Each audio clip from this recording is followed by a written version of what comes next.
Welcome to San Joaquin Spotlight, a public affairs program featuring conversations about life in the central San Joaquin Valley. This program is brought to you in partnership between KFSR 90.7 FM and CMAC Fresno. I'm your host, Sevag Tateosian. The studio is buzzing with activity as we record another edition of San Joaquin Spotlight. And our guest this week is Roe Borunda. She has a photography company, but this girl has been everywhere. And I mean that in a very good way because, you know, you're taking photos on the field at football games. You're all over Fresno State campus. Before we go too far, welcome to the program. Thank you. Thank you for having me. So you're a photographer, but how did you get involved in the industry? I mean, were you as a child saying, I want to be a photographer? No, not at all. I think when I was a child, I had no idea what I wanted to do. I was the kid that just jumped from different, like, I want to be a teacher, I want to be a police officer, I want to do this, I want to do that.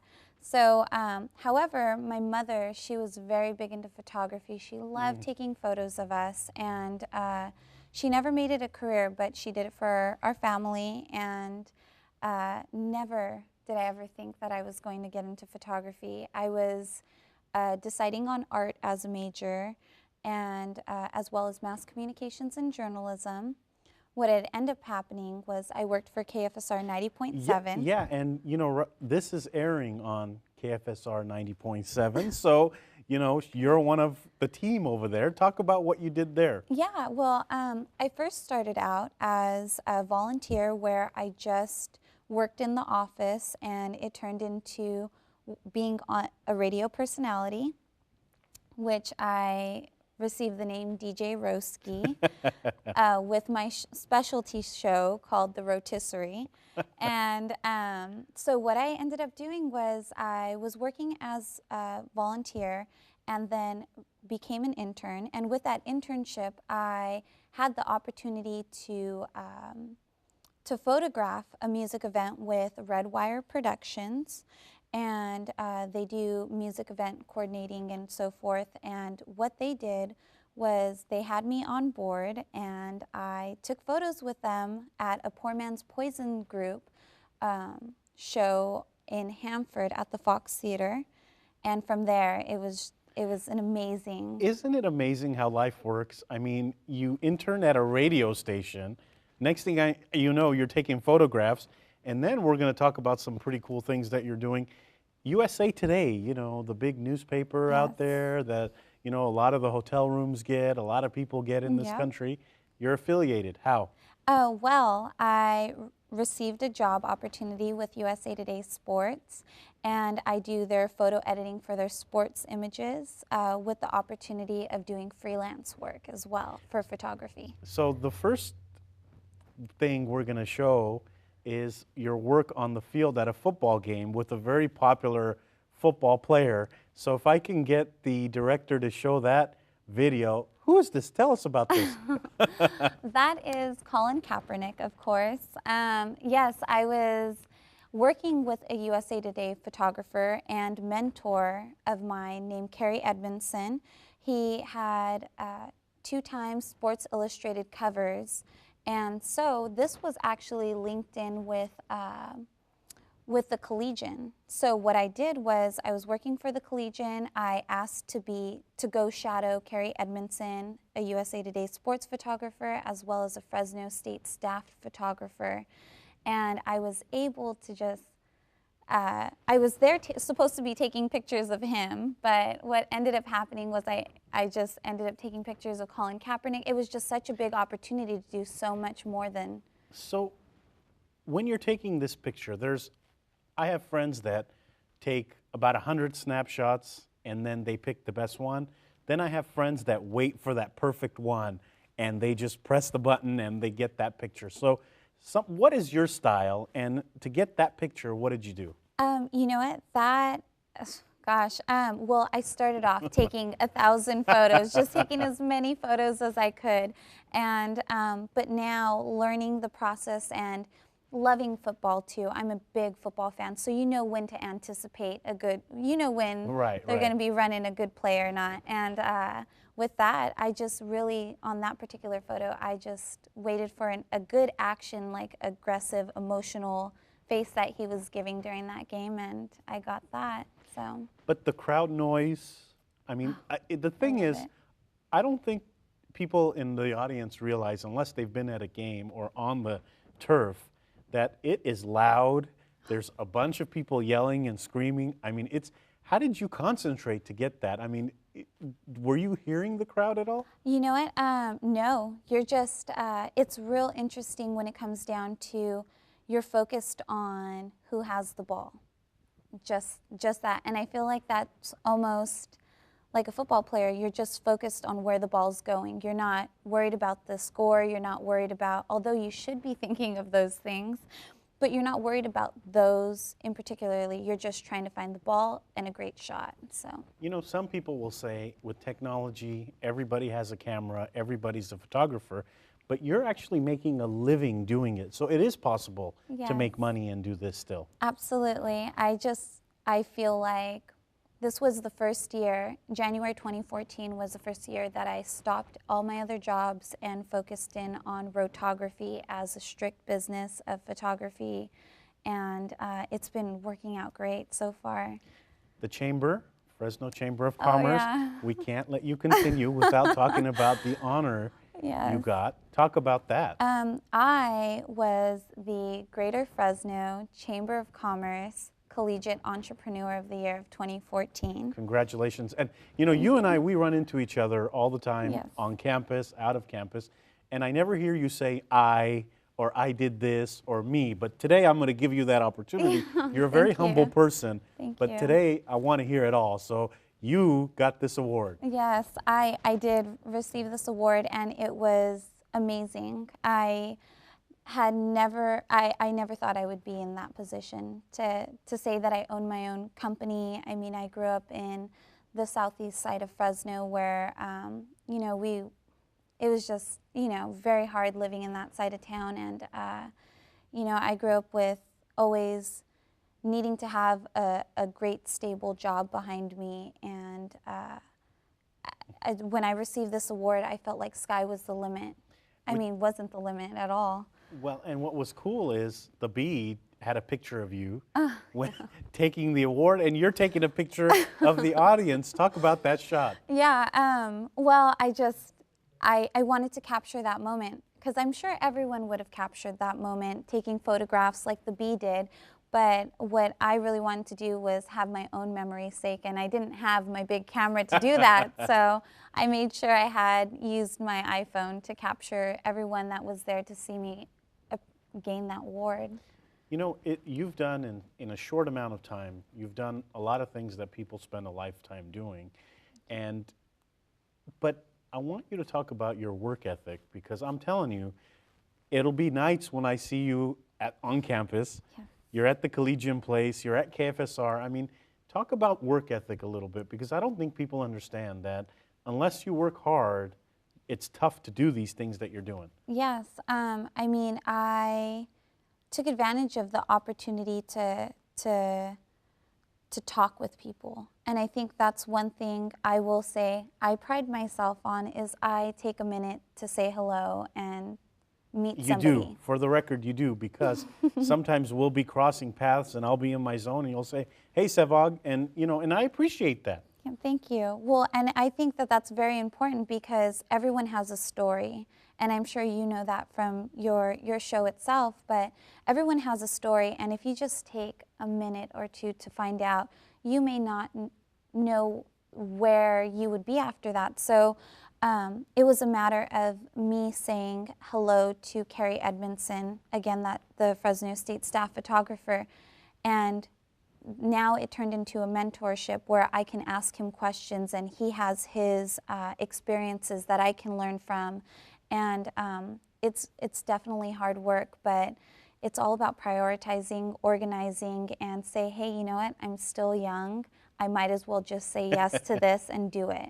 So we're going to show the next picture you've taken, Okay. which is this one right here, and it's a wedding photo. So tell us about this one. Well, this one, I love this one.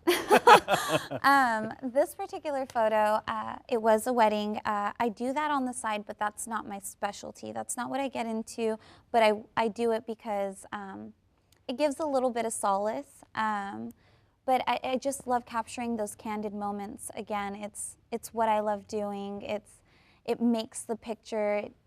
Were you waiting for this? I mean, look, you've got them kissing, and that looks like the first kiss by the bride and groom. I mean, so did you take like 100 shots and hope to get this one, or were you waiting and waiting? I did wait for this one because it was their first dance on this particular photo, and it was so beautiful. He was he was enamored by her. It was so beautifully, like he just loved her. I'm going back to the feeling, and I'm just remembering exactly how it was, and I just waited for that kiss, yeah. But you do this in your business. I mean, if let's say that I have a cousin or something getting married, I reach out to you. I mean, you'll do this as well, and it's a way of bringing income in? Income in, yes. Aside from doing weddings or family portraits and so forth, I find my my income comes in from a lot of small businesses here in Fresno and large businesses where I have these clients and they have me go to their events, whether if it's Palm Wonderful or if it's Spinner's Records here in Fresno. I'll go to their events, take photographs, and that's how I gain my income, or Fresno State. What's the difference between someone like you who's learned this, who lives and dies by this, and someone just with a fancy phone that takes pictures at events?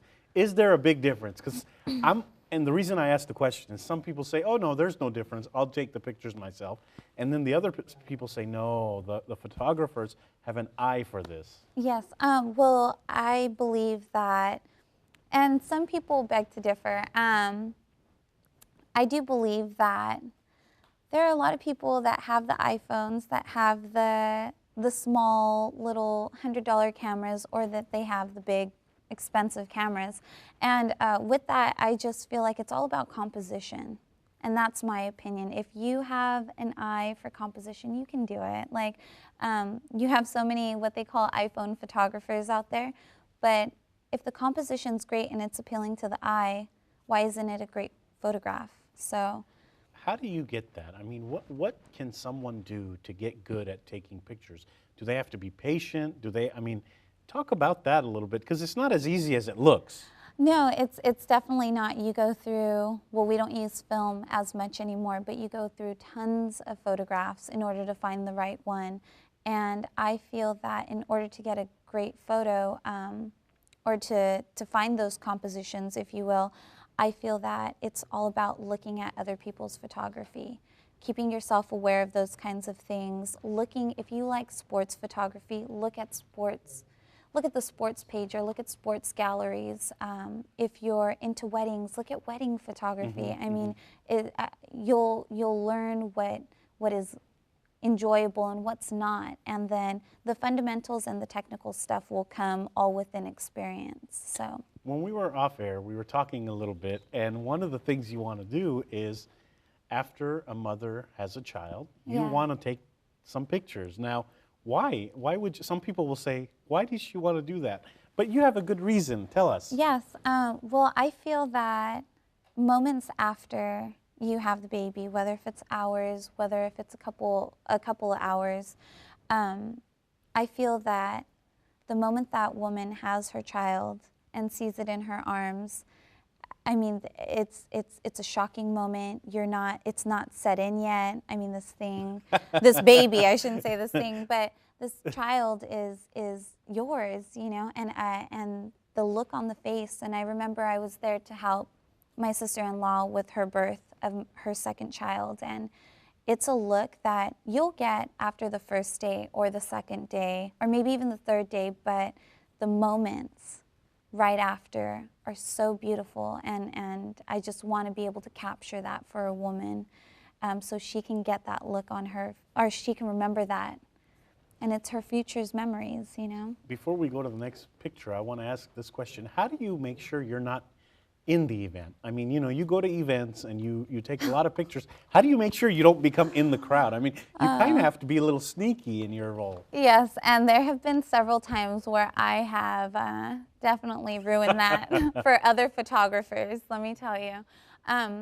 It's sometimes hard, but at the same time, I can be very stealth. I like to hide and use my zoom lens in order to capture moments, and that works too. But that's one thing Carrie Edmondson had taught me, was that, you know, you have to make sure you're not, you know, putting yourself on there in the limelight, and next thing you know, it's you, the bride and groom, in all the photos. Right. You definitely want to be a little stealth with that, and he taught that to me at a very young time frame. So let's show this picture now and tell us a little bit about this. Oh, okay. Well, this one right here, this is one of my favorites. Well, I have a lot of favorites, but this one in particular was my own creativity, and I was able to make this creative concept happen. And with this photo, we had what is called the Entrepreneur Mentorship Program over at the Lyle Center of Innovation and Entrepreneurship. And Dr. Tim Stearns and his students get one-on-one training and mentorship with all these CEOs here in Fresno. Now, with that particular photo, Dr. Stearns was curious. He was just like, what are we going to do? Are we just going to do some headshots? And I go, let's do a creative concept. And then he goes, well, what did you have in mind? And I told him, I said, well, why don't we get everyone's specialty in the photo? And he said, well, how are we going to achieve that? And I said, well, we're going to place some people, and then we're also going to use some Photoshop in order to position some people into the photograph. So we had a live African bluebird, parrot, I'm sorry. We had a woman. Very interesting. Yeah, and it showed them. It showed who they were, because when you look on this website, their mentorship program, you have people coming in from from CEOs and so forth. So I really wanted to show everyone's personality within that photo, and I loved it. I see on your pictures this I don't know how to pronounce it, by the way. Go for it. I don't know if it's the accent or just rotography. Yes. Rotography. All right. Yes, What is good job. rotography? Rotography, well, friends and I used to make up little names with Roe, because my name being Roe. So we would say, because I used to be a yoga instructor, we would say Roga. We, DJ Roski. And so one day, it was the first day I made my Instagram, and I was sitting with 3 friends, and I was like, well, what should my username be? And this was before I even picked up a $900 camera or so, and I said rotography, and because we were on the whole little rotography nicknames and so forth, and since then it just stuck. And you say it so much easier, rotography. Now rotography, there you go, you got it. But yeah, and then it turned into a business in 2012, I apologize, and there you have it. Now it's a thriving business here in the Central Valley. Volunteering, you did a lot of it in your time, and you're still doing it. Yes. For people coming in this business, do they still have to volunteer? You know what, I would say yes. I would say volunteer as much as you can, but with that, when you're volunteering, that's giving you the experience. That's opening doors. That's you interacting with individuals that may need photos that will pay you in the future. And I feel that that's how it ended, or that's how it began for me, and it's continuing on with that. So let's show this next picture that you've taken and tell us a little bit about it. Again, football. By the way, I am a football fan, so when you sent me these, I was like, what great pictures is this? Yes, this one, again, another favorite of mine. Derek Carr at one of the games. at Fresno State, of course, and this was his touchdown win. I was amazed that I even captured that photo because he was coming right at me and rolled right over my bags. So, but the beautiful thing behind this photo is that you have probably about a good 10, maybe 12 photographers out there from the Bee, from AP, from USA Today, and many other from the schools that we play against, their newspapers and so forth. And you just, when you meet them, you talk to them, you learn something from them, you keep an open mind with what they're telling you and just say, hey, you know what, this may work for me, this may not, but just try it is my motto. And I was right there with a photographer, and he said, you should move back a little bit more. And I said, okay. And he was on, pull out your wide angle lens. And so I was. He coached you a little bit, and you got this. He did, and there it was. Derek Carr right in front of me, rolling right next to me. So when someone like you takes this picture and it's used in a magazine or something, do you ever get people asking you permission to use it? Yes. How does that make you feel? Gosh, you know what? I actually came into a situation with that, and I will not say the name of the magazine that used my photo, but you come into situations where they don't even tell you at all. Which is wrong. I mean, you're Absolutely. the one who took that. That's your property. Absolutely. It is wrong. And you know what? As a photographer, it's hard to keep track of all these photographs that are coming in through, you know, media outlets or that you're posting on Facebook and so forth. So amazingly, I was excited that it was published. A photograph was published of mine in this particular magazine, and they did compensate me as well, but it is kind of hard because you can't, as a photographer, expend all that time looking to see who's using your photographs and so forth. So using watermarks like Rotography, my business, kind of shows, okay, well, I did take this picture, people know it's mine, and hopefully I do get the rights to it. Where is your website, and how can people find out more information about you? Well, my website is therotographer.com, and you can find me on there. You can find some links. It is under construction right now, so we are working on it. And when I say we, myself. But you even design websites. Yes, I try to do it all. I'm a jack of all trades, I hope. But yeah, you can find it on there. And where I'm most active on is my Facebook, and that is facebook.com/rotography. And that's where I keep most of my work and try to keep current with everyone that's trending through there. What's your goal? I mean, you know, you've started as a volunteer and you're climbing up that ladder. You're still very young and you've done a lot of great things. You just graduated. Yes, I did. So what's the ultimate goal here? You know, it's still undetermined, to be honest with you. I know what my beginning was to continue with a higher education, and I know what my ending will be, which is to be able to teach students. However, my middle ground is up for any possibility that, traveling, taking my photography overseas, master's program, and in addition to those things that will take me outside of the Central Valley, I really want to give back to the Valley by making, leaving a footprint of creative arts here and showing that art majors, aside from journalism majors that thrive in multimedia, will and can make money in what they're doing. Along the way, anybody tell you you're wasting your time? Photography is not, Absolutely. is not a place to make money? I hear it all the time. And what do you say? And I'm my worst critic. So, and I just say, you know what? I think they look great. And whenever you have those thank you notes or those little messages that say thank you for doing that, I keep those.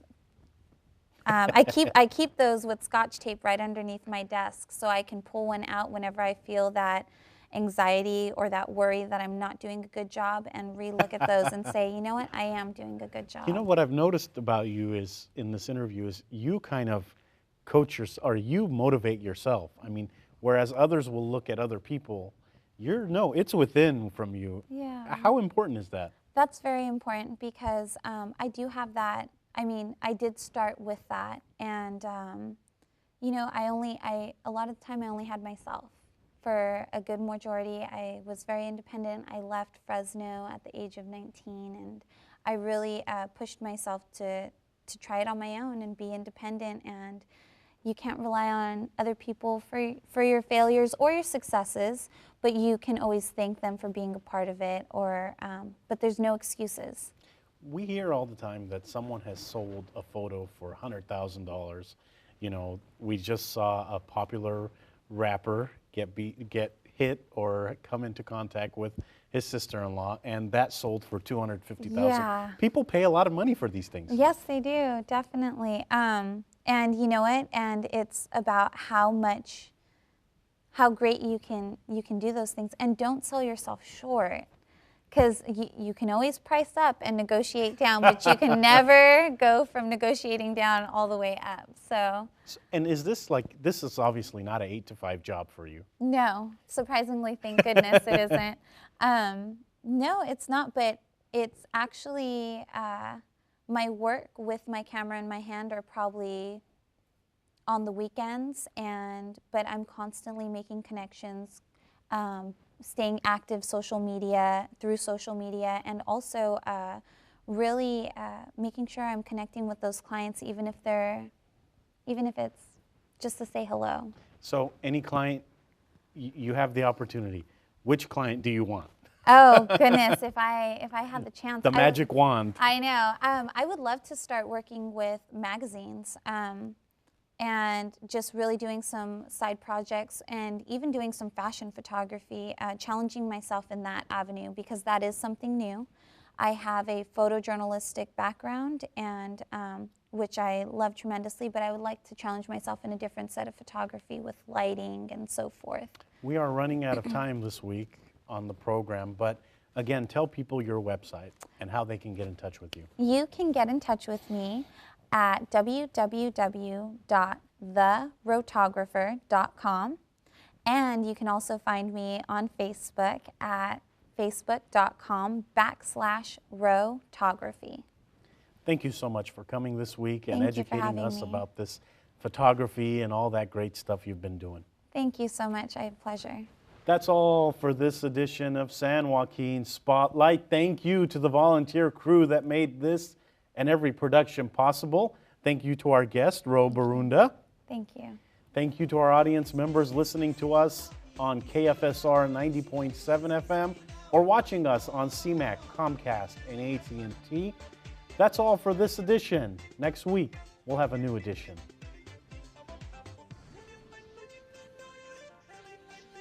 Awesome. Ooh, ooh. Awesome. Ooh, Awesome. ooh.